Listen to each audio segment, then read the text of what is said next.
What are you going to do with those pies, boys?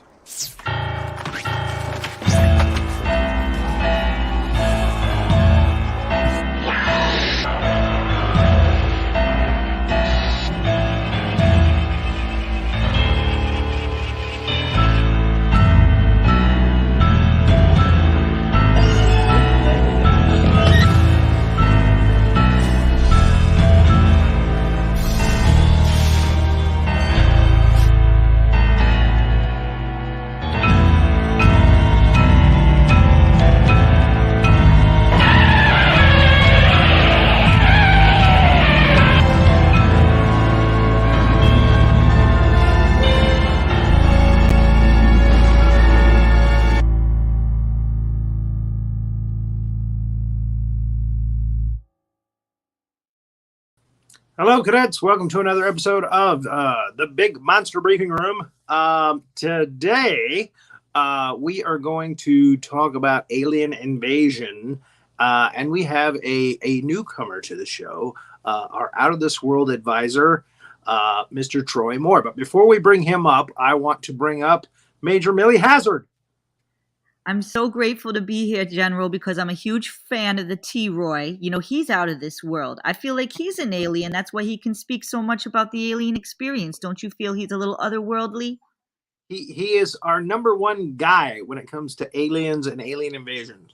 Exactly. And even backstage, you know, I was wishing that we could be live because he was getting me into a fit. He was getting me into a giggle fit. You know, that's what happens when Troy Moore's around is people get into giggle fits. You're going to make fit. Yeah, there's giggle fits, and you know you're gonna be doing all kinds of noises with your peach tea, General. Something tells me there's gonna be a lot of giggling and peach teaing going on, and a lot of noises. I was shaking up some peach tea in a bottle. Oh no! Don't do that on air. We don't need to. And he was like, "What are you doing?" So, it's a mistake. You know, it's an easy mistake. Anybody could have made it. All I know is he goes, "What are you doing down there, General? What are you doing down there, General?" I'm making peach tea. We were thinking it was a Jeffrey. So now when young boys watch this show, when young boys, pleasure themselves, they can say, "I'm making peach tea." We don't want to make that a thing. We By don't the want way, to make that in the lexicon. That doesn't need to be a new thing, you know. For centuries to come, they'll be attributing that to me. Well, General Howitzer said. Yeah, that's a General Howitzer. This show is not for kids, if you haven't guessed. Yeah, let me run I gotta run the Julio Biana. To be honest. Usually, I gotta run the Julio Biana. Where's that Julio? Here it is. We do training films that are sometimes PG to R-rated, and we show some graphic violence sometimes. And this one, people are zapped and turned into green and red skeletons, which is really weird. It's disturbing. It's a little disturbing. It's a Tim Burton training film, so yeah, it's a little it's a little out there. I mean, we've got Tom Jones in the film. This is actually a very star-studded cast in this movie. Very popular cast. Let's go ahead and bring up Troy Moore, and we'll talk about that. Oh, there he is. I told you he's otherworldly. I told you. Looking very Jack Black there. He's in this film. Jack Black is. Jacknicholson is in the film. michaeljfox, sarahjessicaparker, Pierce Brosnan. I mean, it's a star-studded cast, and they make a big deal about Danny DeVito being in it, and he's in it for like 2 minutes. 2 minutes. So there it is. So Troy, sometimes when I talk to you, I feel like you've been to other planets. Maybe not physically, but spiritually. So we're going to talk about Mars Attacks. There it is. Mars Attacks. Is this a personal training film that you really like? Yeah, it's got some sentimental value for sure. You know, I grew up on them Martians and them green skeletons. And Elon Musk is doing his best to bring us closer to them. Yeah, he wants us to go there. Yep. We'll just screw up that planet. I think we should fix this one. And then We'll see. When we know how to treat a planet like a lady, we should venture out, mess around. we F around and find out. Schmuck around. I have to agree with you. We don't treat this planet very well. And as George Carlin said, the planet is fine. We're the problem. And one day it's just going to shake us off like a bad case of fleas. We need to stop feeding squirrels cheeseburgers and polluting the ozone with mind-numbing waves. Stop feeding squirrels cheeseburgers. Don't do it. Don't do it. You don't want to go to jail. So let's go ahead and bring up our timeline so we can start our cliff notes for this movie. we are the cliff notes of horror and sci-fi. We do a timeline from the beginning of the movie to the end. I do about 150 slides. Do you make these? I do. I have to screenshot every one of these pictures. It's a lot of work. It is. Committed. Usually I screenshot about 1,000, and then I pick the best 150. He spends like 27 hours a week on this show, Troy. It's incredible. That's why he needs all the peach tea. It keeps him going. It fuels the enterprise.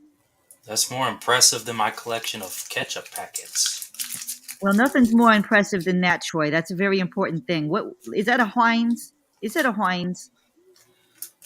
No, it's a Wendy's.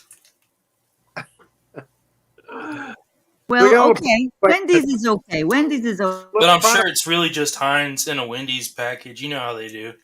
She's hot, that little redheaded. I'll tell you right now.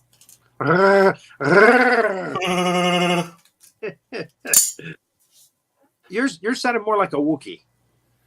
So we start. It's a Warner Brothers film. We start 4 miles outside of Lockjaw, Kentucky.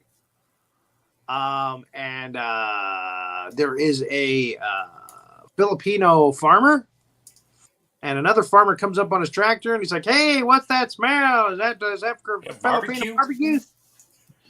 And they look over to the horizon, and they hear cows coming, and there's a stampede of cows, and they're on fire. Now, speaking of horizon, there's a song that Troy plays that has the word horizon, and it's been in my head for a loop, on a loop. Oh, solitude. Yeah. Could you sing that line for me just to get it out? Because it's like an earworm, I can't get it out of my head. All I hear is ba ba ba ba ba ba ba ba ba ba ba. I got you right here. You could just sing it for me instead of me listening. If you hear him sing, that'll get it out of your head for sure.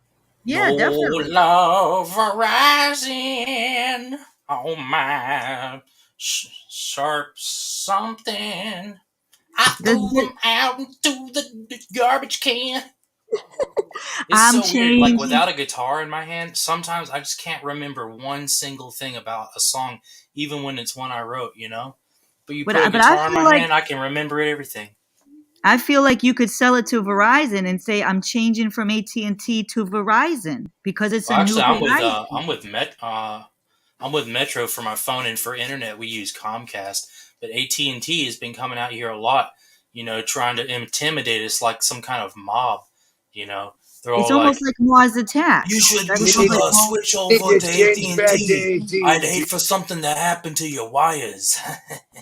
It's very disturbing the way they do that. Yeah. They're shaking you down. So there's the cows. They're all on fire. That was an intense scene. I watched this entire movie yesterday. Yeah. And there was quite a few scenes that affected me in the way that these cows did. And it looks like they're really on fire, doesn't it? It's disturbing. Yeah, they did a great job with this movie with the filmography and the special effects. It's based on a trading card set that came out in the 60s called Marsattacks. And cards were really graphic and heinous. And they had paintings of Martians doing all kinds of terrible things to human beings. And that was Mars Attacks. It was released by Topps. Oh, Topps. Yeah, I guess they make great rolling papers. And I guess this came out around the same time that the Batman trading cards came out, and they're about the same type of artistry on the cards. Yeah. Very colorful. Everything was painted, and somebody created a script based on that. Beautiful. And, here it is. Tim Burton went with it, and there it is. So the cows go by, and then a Martian ship flies up from behind their barn there and flies off.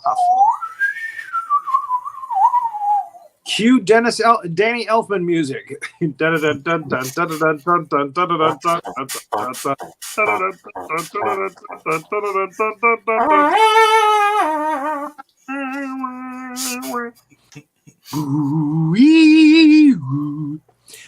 soundtrack for this is really good, actually. It is one of Danny Elfman's best.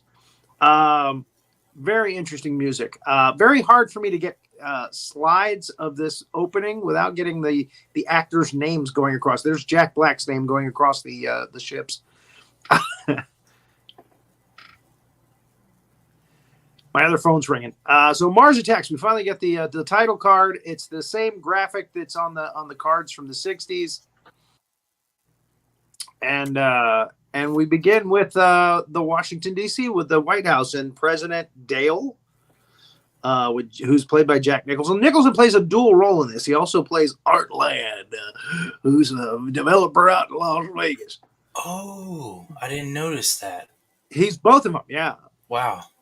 People want to roll them bones. He does a great job. Glenn Close plays the First Lady. Yeah, it's very funny. The president's looking at the saucers that are surrounding the planet. He's talking to his advisors. One of them is General, played by Rod Steiger, General Decker.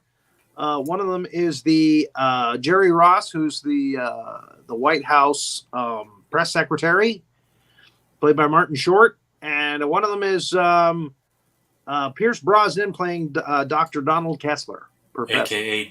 007. There he is, looking very dashing and daring, as usual. Bond Quite with naive in this movie.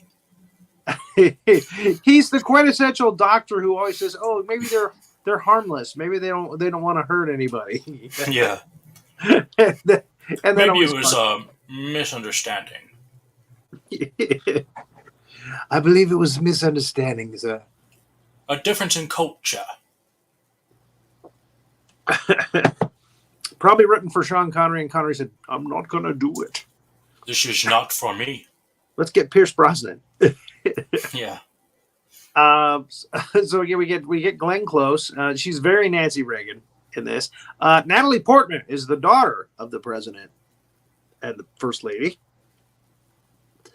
and she's important in this. Then we go to Las Vegas, and there's a fighter played by.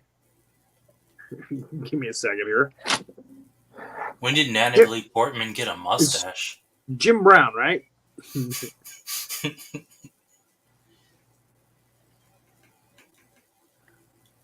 I liked that character too. Yeah, Jim Brown. Jim the Brown wrestler.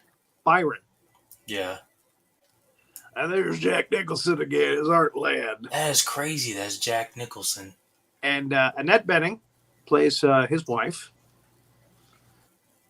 And he's just oblivious to all the alien stuff that's going on around him. He's just trying to make money. Her name's Barbara, by the way. She's kind of an alcoholic. Michaeljfox plays a news anchor, and Sarah Jessica Parker plays Natalie Lake, who also has a show on TV, and she's going to have the press. The character played by Pierce Brosnan, Donald Kessler, on the show, and he's like, "Hey, we should have gotten that guy." And the president tells the world about aliens surrounding the world, and this could be a good thing. Fireside chat, and everybody that's watching, including Danny DeVito. Again, he's only in the movie for like 2-3 minutes, and then he's gone. Natalie Portman's eating pizza in the White House. And there's Art Land in his new spaceship-themed casino and hotel. And his wife is in the swimming pool. She thinks the aliens are coming to save us. Now, Jim Brown's wife, Byron's wife, played by Pam Grier, catches her sons playing hooky from school. She hasn't seen them in 3 days. They're playing video games, shooting aliens in video games. That actually comes into play later when they're taking a White House tour.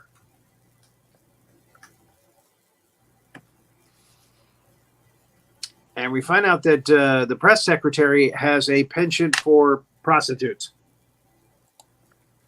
He brings them into the White House. He's like Quagmire in this movie. Giggity, giggity. Oh, giggity goo. He takes them to the Kennedy room. It's a secret room. So now Natalie is interviewing Dr. Kessler. And they're flirting with each other.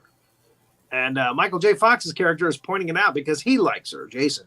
He likes her. And he's flirting with her.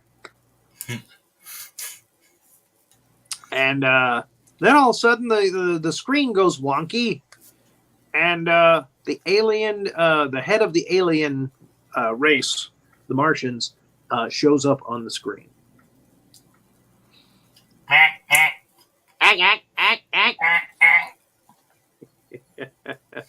And that's how they talk. Always sound pissed off. Yes. And in most cases they are. Even when they're happy, they sound pissed off. Like Hitler. He makes the universal sign of the donut, as Lucas Haas says. Lucas Haas was like a really big teen star at that time. But man, we haven't seen him in like the last 15 years. What the hell happened to him? Donald Kessler's excited. He tells the president, the chances are these people are very advanced. There's the size of their heads suggests intelligence and a big brain. So the president is excited. Again, and I'm betting is excited. Barbara, she's telling a group, I think it's Alcohol Anonymous group, that she thinks the aliens are coming to save us. She's wonderful in this. And then we get Jack Black.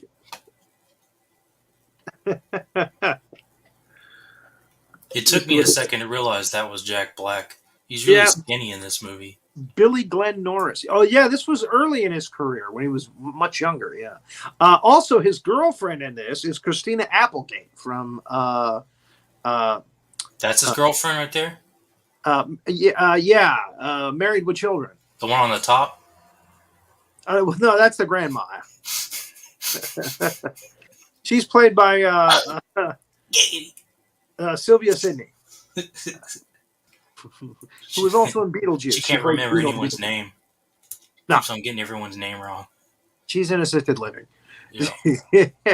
And she likes Slim Whitman music.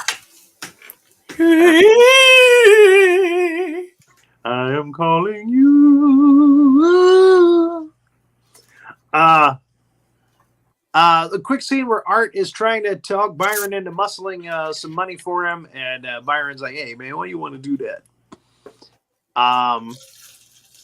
And they decide to send the general. Oh my goodness. General Casey, played by Paul Winfield. He's supposed to be, who was the general that was back in the Bush administration? Damn it, I can't remember his name now. I mean, the real general. General Stump. Well, anyway, General Casey's supposed to represent that. Colin Powell, General Powell. Yeah. That's what it was. Colin. So he's supposed to be kind of like a Colin Powell here. Now they have created a translation machine for the and they're trying to get it to work properly. They sure came up with that invention quick. They did. It was very quick. Barbara's staked out on a mountain. Very smart. Barbara's staked out on the mountain above, watching over the whole thing from above where they can't see her. Everybody's excited when the ship comes down. This is our first contact with aliens. Cadet Ross is here. Salute you, sir. And a lovely upshot of the saucer coming down. There's the red carpet waiting for it. And what's funny is it's the machinery seems kind of old school. You know, with the feet that come down and the Martian ambassador comes out. He does a little back and forth with the General Casey. They didn't send General Decker because he's just too gung-ho. He wants to kill him. Right out of the gate, he wants to kill him. He doesn't trust him. My kind of guy. And then somebody releases a dove up into the air to symbolize peace. And the aliens don't like birds. They don't trust them. So the alien zaps it and then zaps the general, who's very surprised. It's a kind of a slow burn disintegration gun. And some of the guns are red. They leave you as a red skeleton. And some of them are green. They leave you as a green skeleton. Christmas themed death. Christmas death. There we go. So all hell breaks loose. They're zapping they're zapping the whole place up. They're zapping everybody. Michaeljfox is trying to get to his girl Natalie, and she ends up holding his hand, and that's all she gets of him. He's turned into a green skeleton. Hand comes right off. The president and the first lady are very surprised at what has transpired. Natalie gets kidnapped by the aliens and taken aboard the ship. Everybody else is pretty much wasted. They're toasted. And here is where the president's like, what should I do next? And the first lady says, let's nuke them. And I love the look that Rod Steiger gives her, and he's pointing at her. Yeah, that. There you go. He wants to nuke them. But his other advisors say, no, this was probably a misunderstanding. So he sends a message up to the alien saying, hey, this is a misunderstanding. I hope you can give us a second chance there. And the aliens are hysterical laughing. They're, we get to zap them again. And basically, Natalie is now a disembodied head in a jar, and they stuck her Chihuahua's head on top of her body. As aliens will do. You see a lot of her head on the Chihuahua body, but you don't see a lot. It's just that one scene, isn't it? With yeah, the reverse. Yeah. The next time you see her, her head is on the Chihuahua body. Yeah. And the romance between her and the doctor begins because they kidnap him too, and he's just a disembodied head, just hanging around. He does an autopsy on one of the aliens that's actually shot. They shot it through the helmet, and it died. And there's just gooey green mess inside their brains. Gooey gap. Gooey gap. Yes, indeed. So, yeah, there she is looking at the. I thought this was the slide we had a couple of slides ago. I'm sorry. I'm working on an iPhone, so that's very small. I can't see it completely clearly. But there she is, very horrified. Byron calls his wife, says, I'm going to get there no matter what. Don't you worry. All the planes have been shut down. We'll find a way. I'll find a way to get there to you and the kids. And they're playing the game again at home where they're shooting the aliens. And again, they're going to the White House tomorrow for a White House visit. That night, Dr. Kessler gets a message from the aliens that they're going to come down to Washington, D.C. And so the military is ready, but they're standing back a little bit. They're not too close. And there are a bunch of signs that they posted, which are kind of funny. No birds, no applause. They don't want to shake up the aliens again. Don't give aliens the bird. So the saucer lands, and the alien chief goes into Congress, and Dr. Kessler's there. He's very happy about this moment. He set this up. And the alien commander zaps the Congress. Zaps him right up. The man's zapping green. He's zapping red. Everything's blowing up.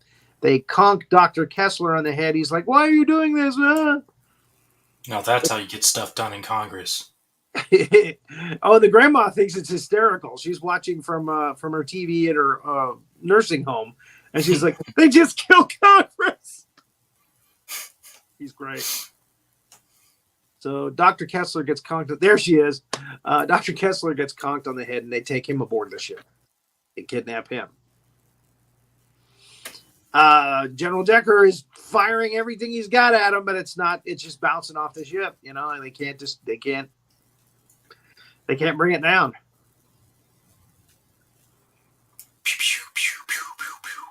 So Decker is like, let's nuke him. And the president's like, shut up. They're going back and forth. And the president's like, we still got 2 branches of government, and that ain't bad. And then he goes on TV and he tells everybody everything's just fine. Everything's okay. We've got the situation under control. No, not even close. And this is when Kessler doesn't even bat an eye at the fact that Natalie's head is on a little chihuahua body. He's still in love. Yeah, he's got a schoolboy crush on her. He admits it. Right here and now he admits it. And he's got a bad headache. Gotta give that girl a doggy treat. Now, speaking of treats, we have an alien. The general really liked that one. That was the biggest laugh I've ever heard the general ever give. This is Lisa Marie, who at the time was dating Tim Burton, and she's in a couple of his movies. She plays the female Martian spy alien, and she's outside the White House trying to see if she can find a way in. And lo and behold, Jerry, the press secretary, shows up, and he likes what he sees. Oh, somebody different, somebody new. So obviously, since I can get you inside, she hops right in, and he takes her right into the White House. Now, someone that I actually contacted to try to see if they would come and do the show is comedian Brian Haley, who plays Mitch in this. He's the security guard, the main security guard at the White House. And he answered me. He said he was sorry he was busy at that time last night. But we didn't go. We didn't do the show last night. Something came up. We didn't get to do the show last night, and we're here now. I wonder if he could have made it tonight. I should have contacted him. Anyway, hopefully we'll get him on It's Casual to talk. So inside the Kennedy room, she bites his finger off because he's trying to take the gum out of her mouth to kiss her, and the gum is nitrogen. It's pure nitrogen, and that's how she's breathing in our atmosphere. So she kills him. She knocks him over the head and kills Jerry. Then she goes into the president's bedroom suite, takes off the mask. The dog barks and gets zapped right away. And then the president and the first lady wake up immediately. Their bed gets zapped in the middle. They duck to both sides. And then the president is taken with a gun to his head as the secret security come in. But luckily, a bird tweets in the next room. The alien takes time to zap the bird because they don't like birds, evidently. And that's when the security detail shoots the alien and kills it. And the alien commander is furious. Even though the president's got green goop all over him, the alien commander is furious. And now it's all out war. This is when the war really begins. He smacks the alien next to him, and he puts the order out, and the aliens start going through machines that put them in their suits, to go out I need one of our those. atmosphere, and then they grab their silly kind of looking weapons, their ray guns. They get into giant robot kind of things that they manipulate, and they start coming down.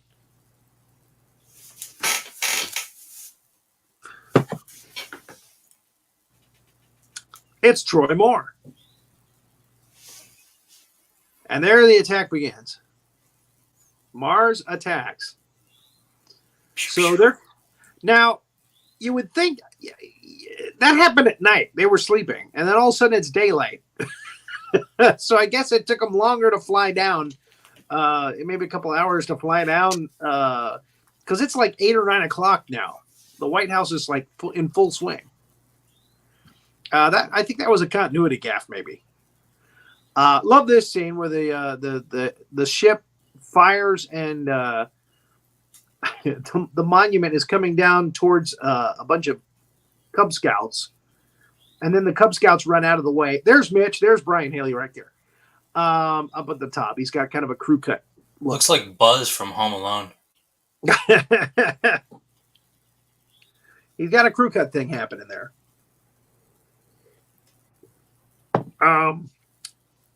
So they're giving a tour, and then the tour guide gets zapped from behind, and Byron's two kids are there, and all hell breaks loose in the White House, and they can see the ships coming, and their aliens are coming in through the windows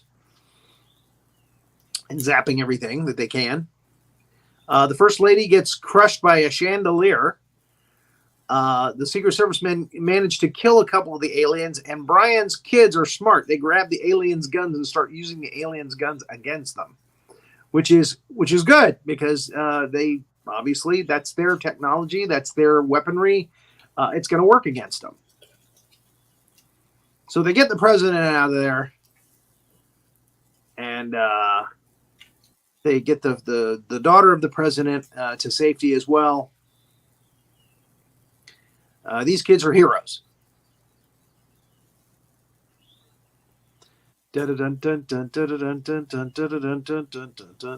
Meanwhile, in Vegas, it's night.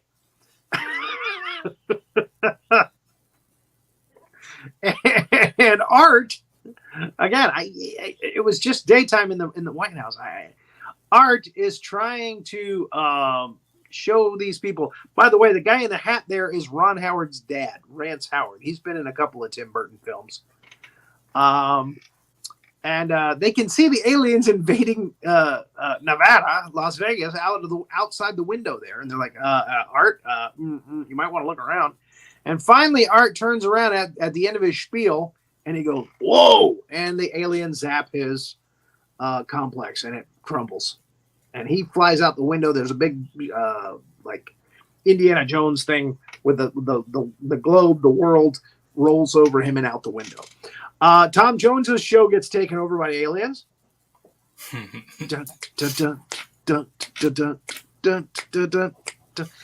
It's not unusual to be loved by anyone.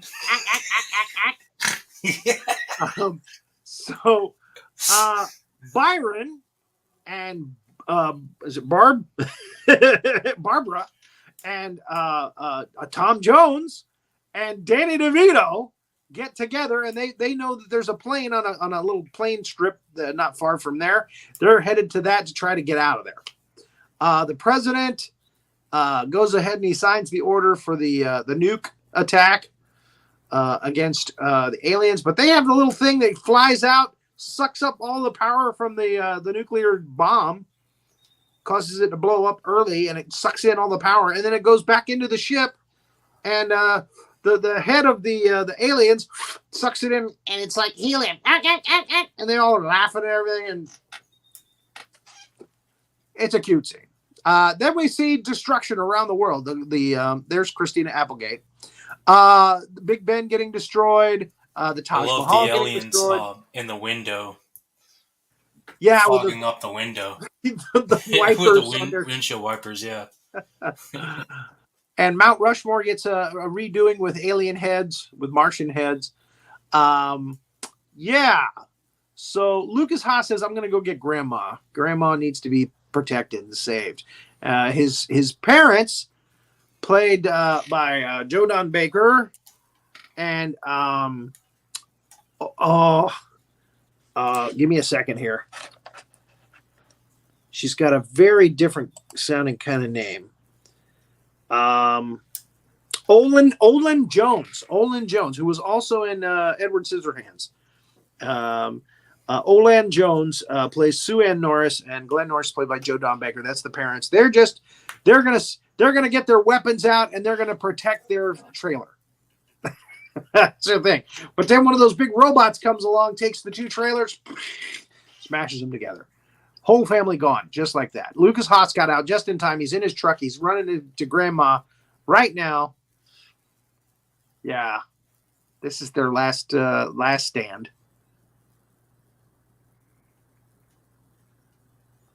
So, smash. Bang bang. He can see the alien robot chasing after him on the highway too, but he is booking. He is booking. Billy Glenn Norris was killed. By the way, that was Jack Black's character. Billy Glenn Norris was killed when the aliens first attacked. And Danny DeVito's character finally gets zapped by an alien. So now it's just Tom Jones, Barbara, and Byron, and the cocktail waitress who's dressed kind of like Cleopatra. Now, the grandma's listening to her Slim Whitman songs in her headphones. She has no idea that the whole place around her is being attacked by aliens and everybody's being killed. And they're like really quiet. They're sneaking in a big gun to zap her. And that's when Lucas Haas comes in. Her plug comes out of the player and the Slim Whitman music plays around the room and it kills the aliens immediately. It makes their heads blow up.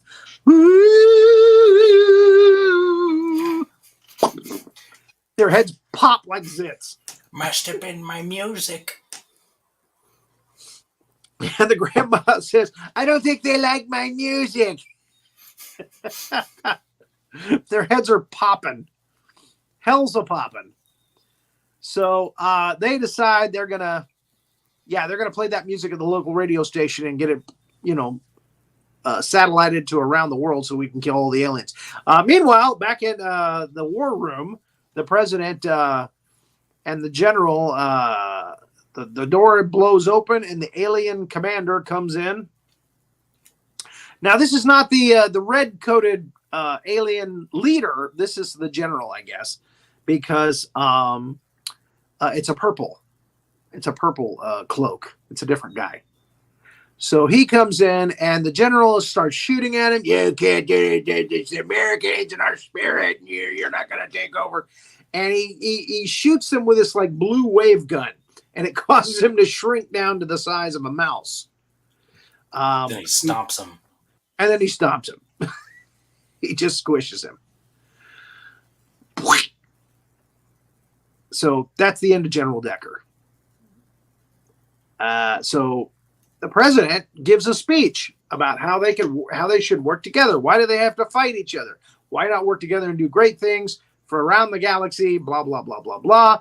But his wording is not the greatest. He says us and you little people. He's trying hard. Slightly insulting, yeah. Yeah, well, and then the alien still gets an emotional reaction. Sheds a tear, which is interesting. And so he shakes hands with him, and you think, are they going to work together? And then the hand comes off, and it's a gag. And the hand goes crawling around the president all over his body, and there's like a nasty, sharp tail, and it goes right up through his back and up through his chest, and it kills him. And the top opens up, and a little Martian flag comes out. They've conquered the war room. They've taken over. They snuffed the alien hugging bedwetter. So the grandma's happy as they're playing a Slim Whitman music or out really loud from the truck, so the aliens outside can hear it and their heads pop.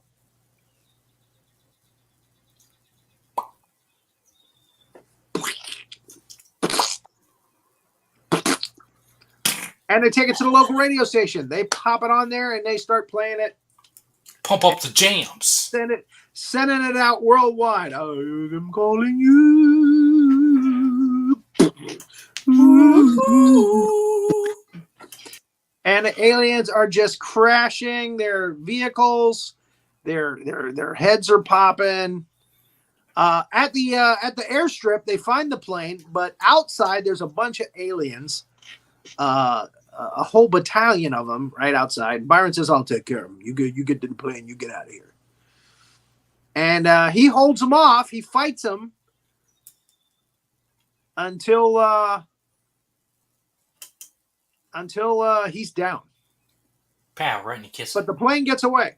Tom Jones gets away with Barbara. It's not unusual. I am calling you. That's it.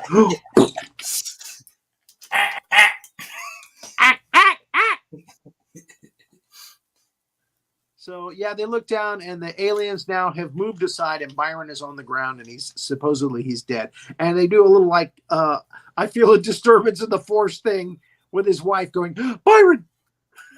Like, she knows he's dead or something. Yeah, she knows immediately. So, okay, so the audience truly believes that Byron is dead now. He was killed by aliens, sacrificed himself for the others. And Vegas is cleaning up nicely. Heads are popping. They're running helicopters with the Slim Whitman music around the world. Like the scene from Apocalypse Now when they're playing the dun dun dun dun dun dun dun dun dun dun dun. But they're playing Slim Whitman. I am calling you. Saucers are crashing into each other. Cats and dogs living together. Mass hysteria. And we finally get to see Natalie and Dr. Kessler get their last kiss together.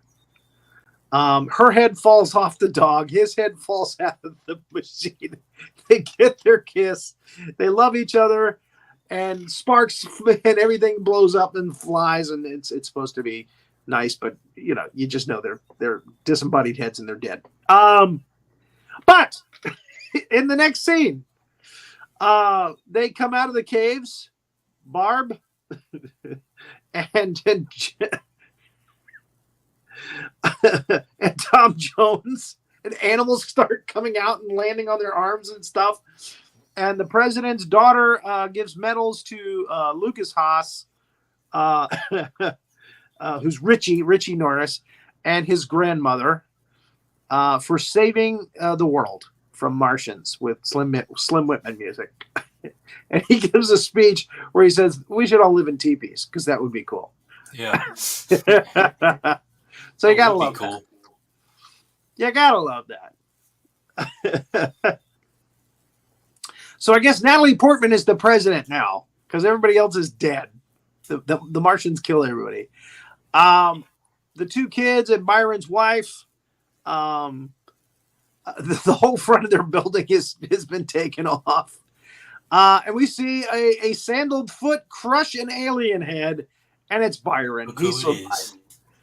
He survived, and he's home. He came home. He got home. He's all scratched up, but he's survived. So, and Tom Jones starts singing. Dun, dun, dun, dun, dun. Oh, that's Tom Jones. It's not unusual to be loved by anyone. I thought that was Will Ferrell the whole time.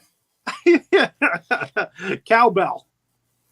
Yeah. We need more cowbell. Need more cowbell. Yeah. Yeah. So there it is. Again,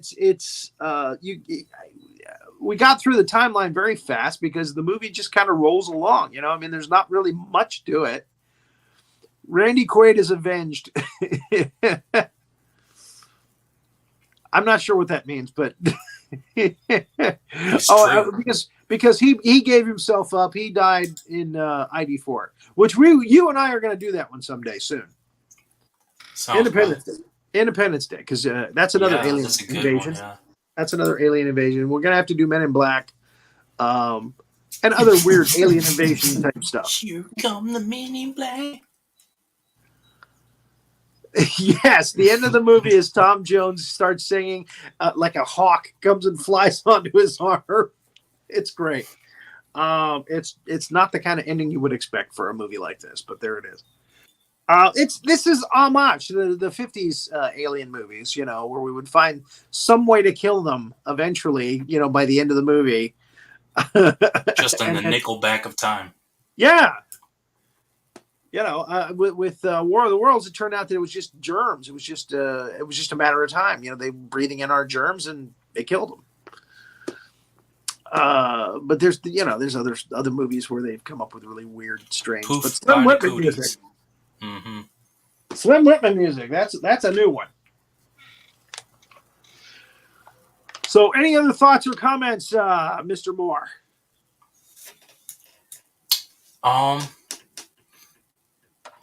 We've got some time. Yeah. No.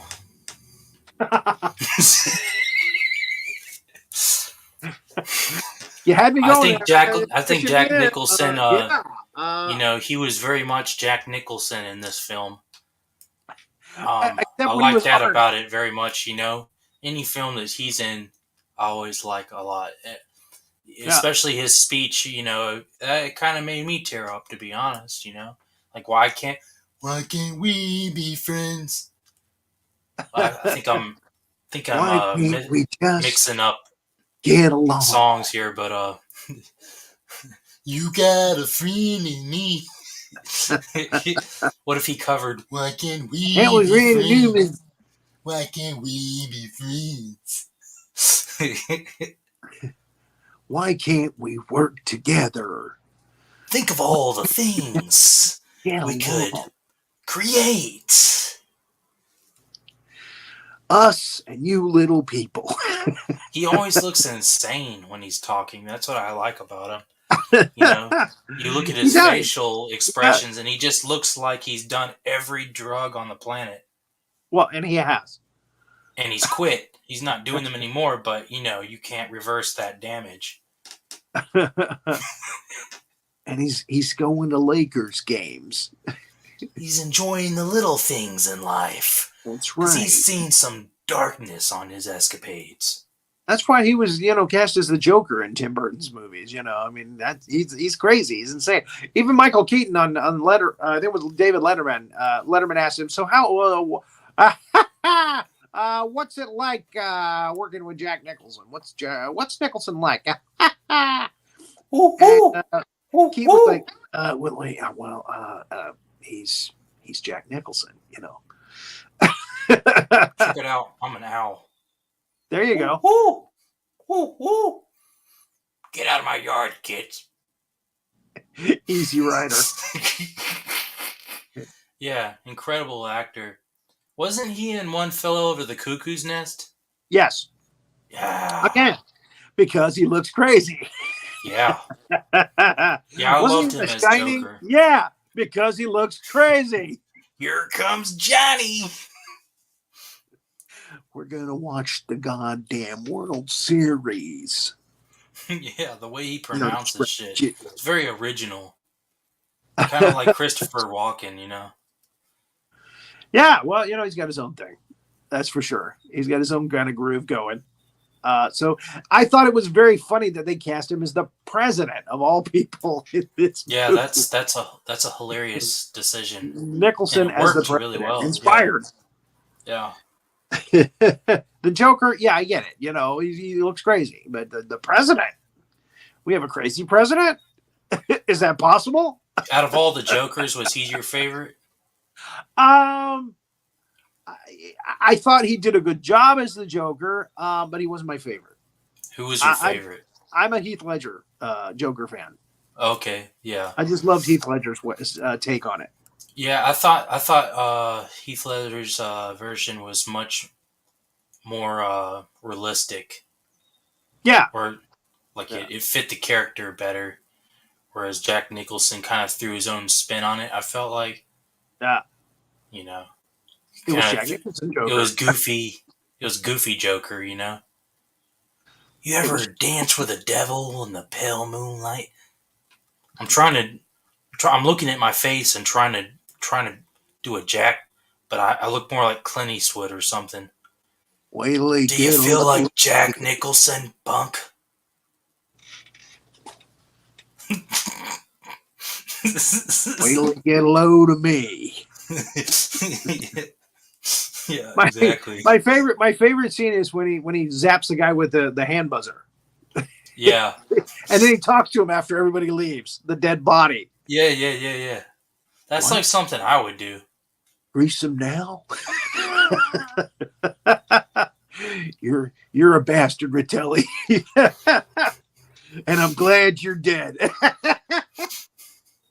We should do that movie. Have you done that movie on here? I haven't because I can't justify. Because it's really not monsters. exactly the It's not really monsters, so I can't really justify it. I might find a way to justify it someday, and we'll do it. Can you do a Kermit the Frog impersonation? We did Monty Python and the Holy Grail, so if we can do that one in Rocky Horror Picture Show, come on. let me get a Kermit the Frog right quick. Kermit the Frog. Hi, Yeah. ho, Kermit the Frog. Because I'm wearing green. It's not easy being green. Yeah. You look just like him in that outfit. Well, thank you. Yeah, you're welcome. Thank you. You should check out on YouTube. There's compilations. There's compilations of Kermit the Frog on Omegle, which is like chat roulette. And he gets his video stream gets paired with random people. And whenever girls come on, they're like, "What are you doing on here, Kermit?" They're always happy to see him, because girls love Kermit the Frog. He's like, "I'm on here looking for baddies." Yeah. I'm looking for naughty girls. looking for some baddies. I never should have married Miss Piggy. And there's guys on there with like pianos and guitars and stuff, trying to play for girls. And they get paired with Kermit, and they're like, you want to hear a song? And Kermit's like so polite. He's like, "Yeah, I would love to hear it." And he just sits there through the whole song. And when the guy gets done, he's like, "Yeah, that was pretty good." Because Kermit would be that way. And they're like, "Where's Miss Piggy?" And then he moves himself from the camera, and you see her behind him, and she's tied up on a chair, like that sort of BDSM stuff or whatever. She's back there waiting on him to get done with Omegle, I guess. Yeah. All around. You better get over here if you want some dinner. Oh, man. Boy, did that devolve quickly. Yeah. De-escalate. Dark side to it. Okay, Smack my bitch up. Smack my bitch. Exactly. Smack my bitch up. I think that Minnie and Mickey too. They probably got some kink going. Yeah.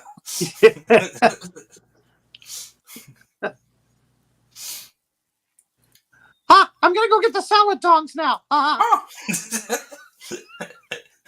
was for my friend Mike Vance out in Texas.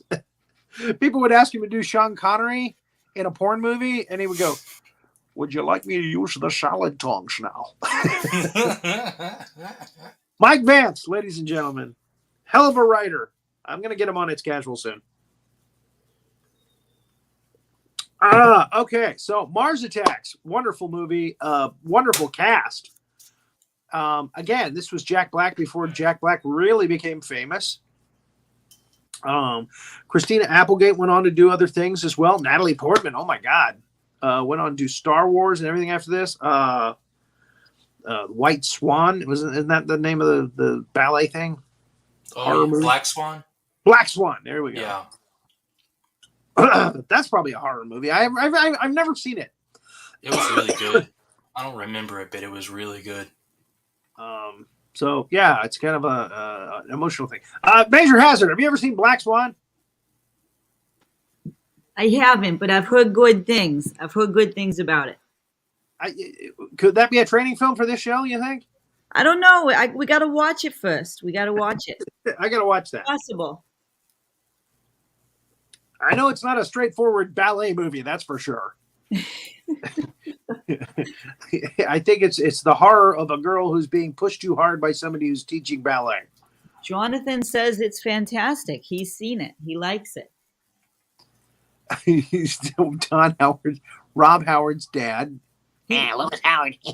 Ron Howard's dad went on. Nobody knows. I do a great impression of Rob Howard's dad, but nobody knows who he is. Yep.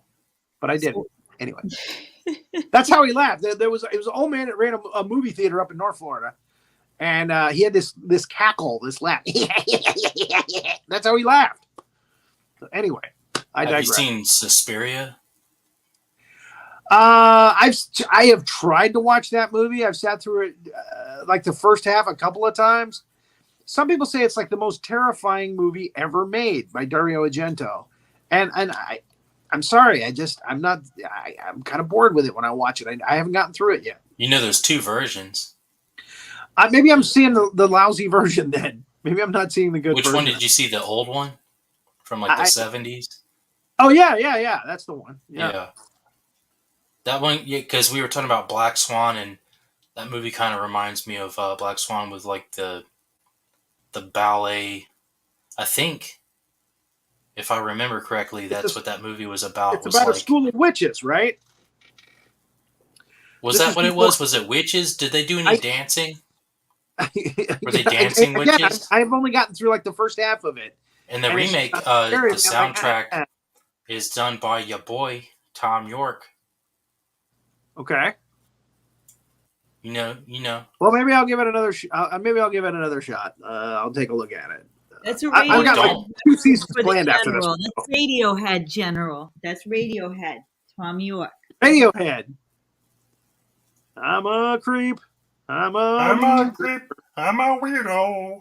Miss Becky, what the hell am I doing here? I don't belong here. All right. Now, on that happy note, we're going to go ahead and call it a day. Thank you so much for coming on, Troy. We're going to have you on again soon. Sounds great. You are out of this world expert now. Anything alien, crazy alien, we're going to be calling you in. So Hazzard, Howitzer. Keep an eye out for those big monsters, everyone, and those aliens.